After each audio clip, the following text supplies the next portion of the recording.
Hi, it's Steve. Today we'd like to show you how to change the end cap for the upper rack in your dishwasher. It's a really easy repair. Let me show you how we do it. Now to do this repair, we'll begin by opening the dishwasher up. And we'll pull the upper rack forward.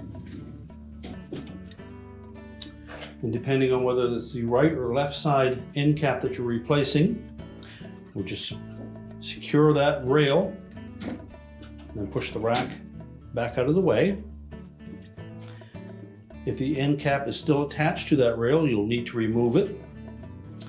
There's a little locking tab right at the very front of that. Simply push it towards the center of the dishwasher tub and then slide the old end cap off.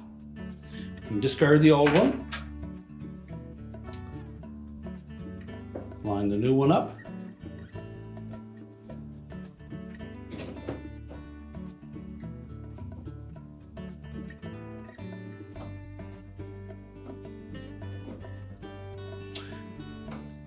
You may need to lift up on that locking tab to slide it all the way on.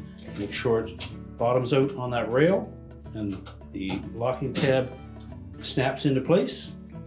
We can then push the upper rack back into the dishwasher, close up the door, and your repair is complete.